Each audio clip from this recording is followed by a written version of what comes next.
Yo, what's going on, y'all? This is Marcus Rosa, aka Mazuma TV, back at y'all with some more boxing talk, man. I hope everybody's having a blessed, beautiful, positive, productive day. I'm just chilling, enjoying my day off, I guess you would say, from work. You know what I mean? We back in the building. We got some things that we currently need to discuss going on in the boxing world. We well into the 2,500 mark, about to hit that 2,600 mark in due time. Shout out to the nation and the mob for making this possible. All right, y'all. So there's been many twists and turns and a whole lot of things that are going on in the sport of boxing right now in terms of reporting.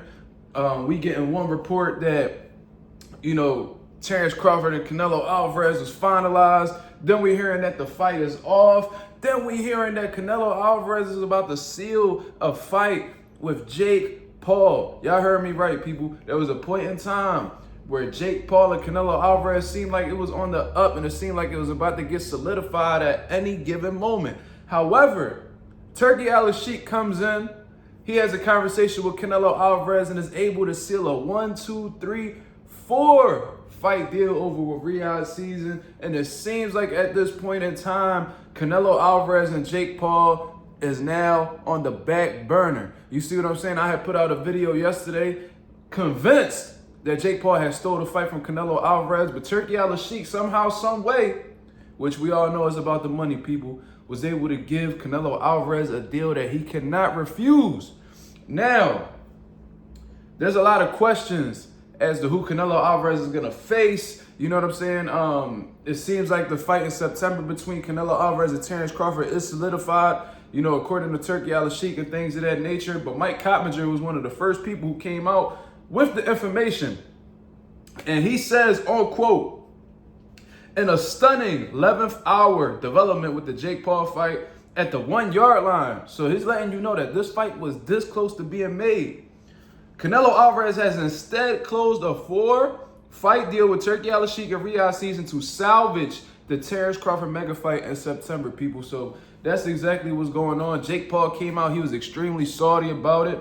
He had his own words. Let me see exactly what Jake Paul has said, because he was definitely running his mouth, claiming that he was the face of boxing and Canelo Alvarez ducked him and, was pretty much calling Canelo Alvarez a slave. Now, I do think the word slave is extreme.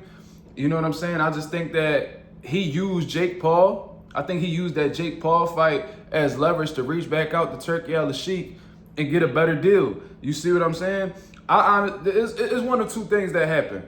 Either Turki Alalshikh, after calling the fight off, changed his mind and reached back out to Canelo Alvarez and give him a better deal, or Canelo Alvarez, knowing that he was about to solidify this date with Jake Paul, reached out to Turki Alalshikh and was like, yo, last chance. I'm about to get this fight popping with Jake Paul. Can you give me something better?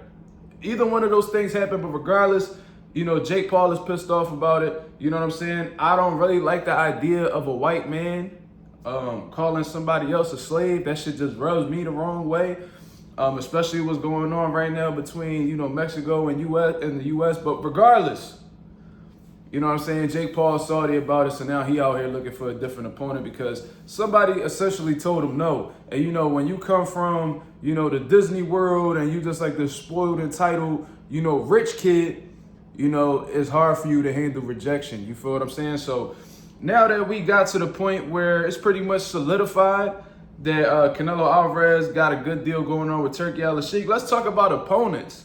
Because, David Benavidez, unfortunately, is not on the list. We could have been said that. Canelo Alvarez, regardless of the money, he just seems to not be too optimistic in facing David Benavidez, regardless of the price tag. You know what I'm saying? So let's see exactly what was being said here, because Mike Coppinger got a whole bunch of tweets that's going on right now.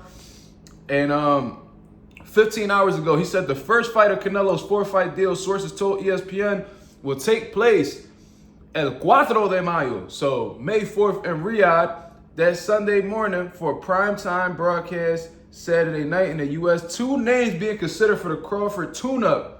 So this is the pre-Crawford fight, the fight before the Terence Crawford fight in September.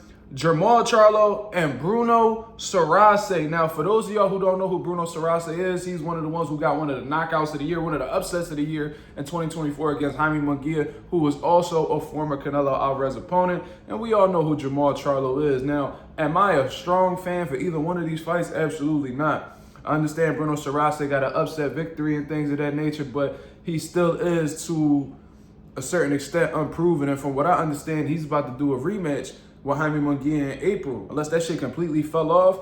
I don't know, but Jermall Charlo, he's been having all types of mental health issues. He was supposed to fight March 1st against Thomas Lamana, but that shit fell through because they said Jermall Charlo isn't ready yet psychologically to get back in the ring. You know, and besides that, you know, he's been extremely inactive and hasn't fought since Jose Benavidez. You see what I'm saying? And that was at at 164 pounds? You know what I'm saying? He missed weight. You feel what I mean? So Jermall Charlo, Bruno Sarase, I'm not a fan of either one of them. Not as fighters, but in terms of them fighting Canelo Alvarez next. And we already know in September, it's going to be against Terence Crawford, man. Shout out to Terence Crawford for getting the opportunity. He called for the fight. He actually manifested. In all honesty, it seemed like it was slipping away from his hands at certain points. But it seems like Turki Alalshikh got a good handle on it now. Him and Canelo are seeing eye to eye. And they're giving him the figures that he's looking for. So Terence Crawford, from what I understand, he's not going to fight until September. I think he's going to use this time between February to September to build up to the super middleweight division, you know, putting on weight, you know what I mean, getting adjusted to the weight. I'm assuming sparring guys who are, you know, seasoned at the 168-pound division, maybe higher, maybe a little lower, but regardless, Terence Crawford is going to take this time. I would have liked to have seen him at least get a fight at 160, you know what I mean, against like a formidable opponent that could help him, you know, get through the weight class and, you know, slowly acclimate. But, you know, it is what it is, man. He's going to take this time to really, you know, strategize, you know what I mean, prepare, and put himself in the best situation possible to defeat Canelo Alvarez in September, because we know how Terence Crawford is. We know his character. We know he's not coming to lay down or anything like that. So this is gonna be a good fight. You know what I'm saying? There is a lot of questions that I have for Terence Crawford that may lead to his downfall in this fight against Canelo Alvarez. But regardless, I am rooting for him to pull off the victory, because I don't like how Canelo Alvarez is moving right now. That's just my personal opinion, but it is what it is. Now, in terms of the third and the fourth fight, because this is a 4-fight deal, according to Mike Coppinger, he says fight 3 is planned for February of 2026. With 3 names on the table, this is either going to be a Dimitri Bivol rematch, which that could be a little iffy because, you know, Dimitri Bivol may defeat Artur Beterbiev, and he, you know, and David Benavidez is going to be next in line. You know what I mean? So who knows how that's going to go. Hamza Shiraz, I believe he's fighting February 22nd against Carlos Adames, from what I understand. You feel what I mean? So who knows how that's going to go. And then Chris Eubank Jr., fight 4 planned. Wait, hold on. 3 names on the table. Fight 4. Oh, okay. Fight 4 is planned for October of 2026 with no opponent in mind yet. So that's what exactly Canelo Alvarez got going on, man. You know, Canelo Alvarez is an extremely shrewd businessman, dog. I guess, you know, Turki Alalshikh had like this little business model that he was going after, and he probably thought he could get Canelo for this type of bag. You got to understand, Turki Alalshikh has access to a shit ton of funds, but at the end of the day, he is a boxing fan, and he's not too well versed in the business side of boxing.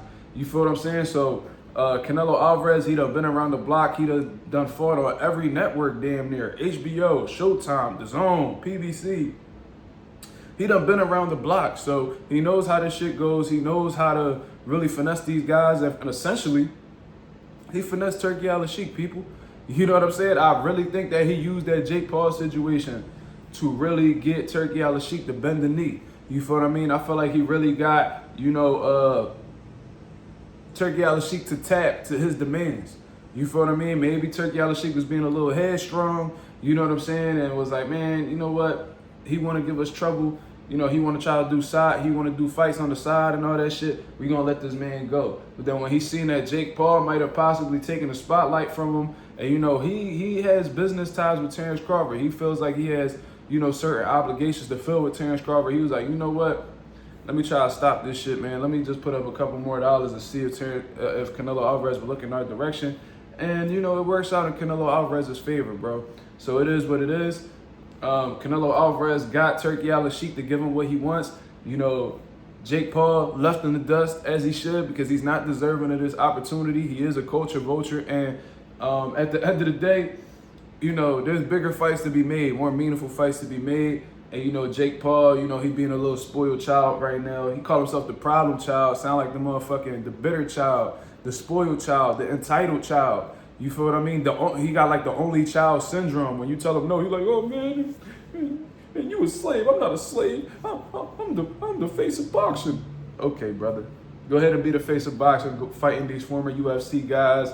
These undefeated nobodies. Why don't you just go ahead and go do that? Or fight these old, 60-year-old legends and making it count as a professional bout. Why don't you go and do that? Because, if you consider that the face of boxing, then go ahead and just do your motherfucking thing, man.